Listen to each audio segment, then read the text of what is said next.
good afternoon, everyone. My name is Benjamin Ramos, and I'm here today to present to you as to whether video games are an ally or an enemy to society.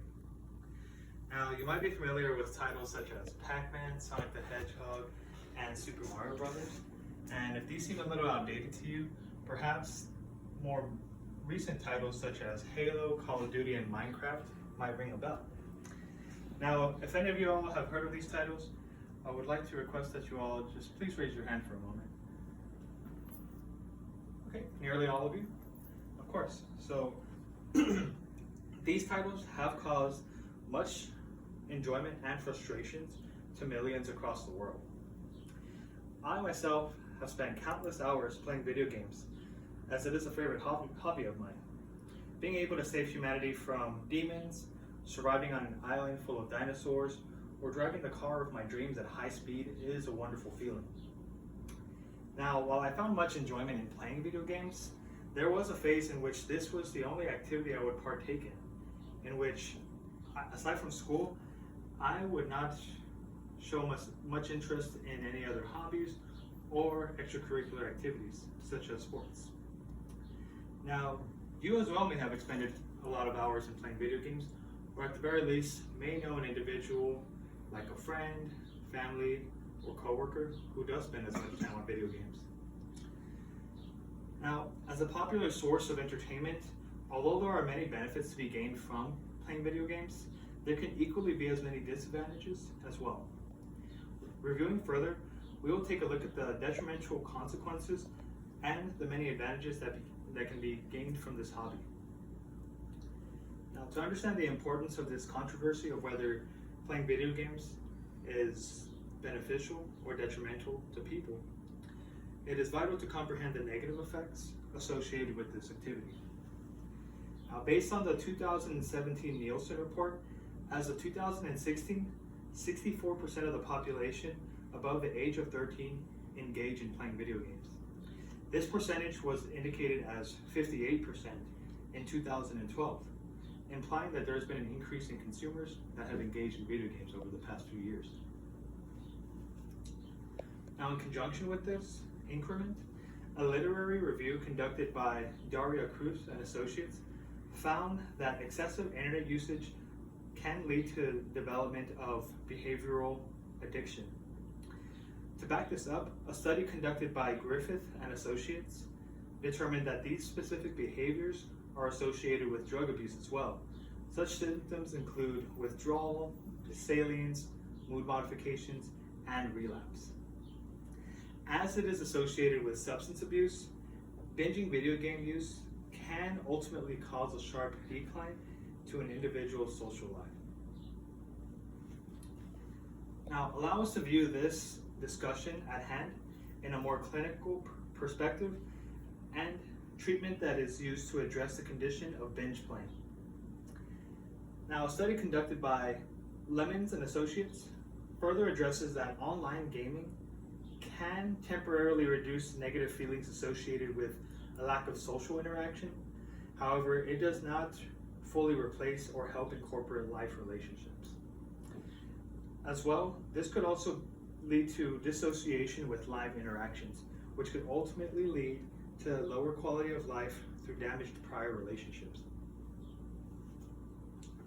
This behavioral condition has been acknowledged by the American Psychiatric Association and termed as Internet Gaming Disorder, which has been included as a part of the Diagnostic and Statistical Manual of Mental Disorders. It specifically involves the persistency and recurrent use of internet to play video games.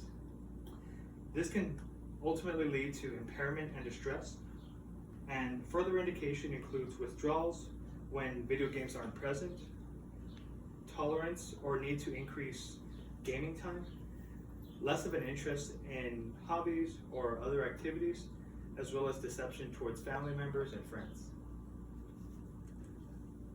Now, research conducted by Alejandra Torres and Associates determined that the most effective treatment against cognitive behavioral disorder is, internet gaming disorder is cognitive behavioral therapy. Other treatments that are worth noting are pharmacotherapy as well as counseling.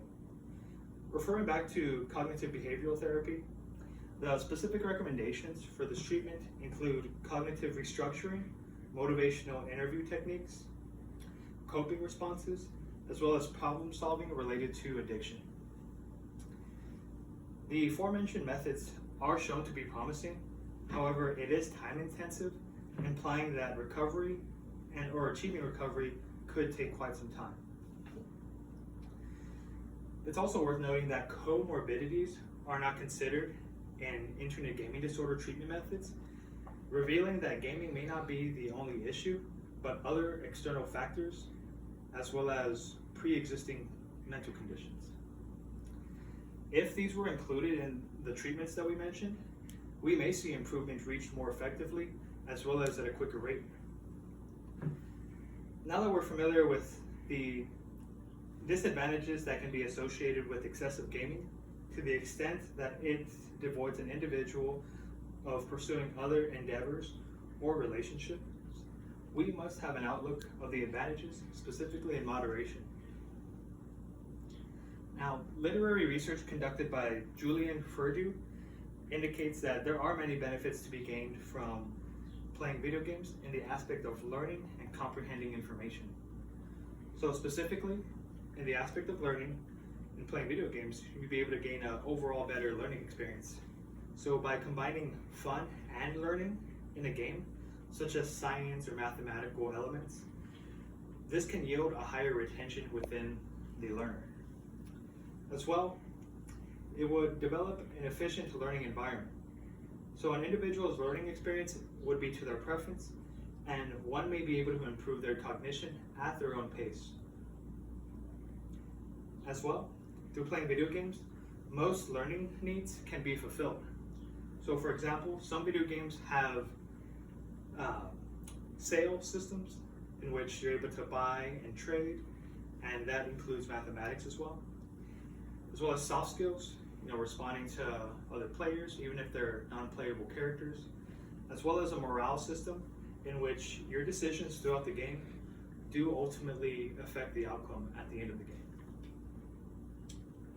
So, a notion to combat the detrimental conditions associated with too much gaming involves the assistance of gaming platforms such as Xbox, PlayStation Network, and Steam. It is imperative that these companies express promotion of activity or extracurricular activities through system messages or even digital achievements. Parents should also be involved in encouraging children of all ages to balance gaming and physical and mental health. Now that we have reviewed the different ways that video games can cognitively impact a person, it is to your interpretation how you may utilize this information. Recalling the research presented to this point, it is without a doubt that benefits are to be gained from playing video games. However, just as when you have too much of anything, such as money, food, or drugs, there are potential negative consequences that may accrue from playing video games. Now, ultimately, I feel that anyone should be able to play video games and are entitled to express their passion for it, just as I have. However, one should also include their daily dose of other activities and social interactions. Now, that does conclude my presentation, and I thank you all for coming out this interview. You made it.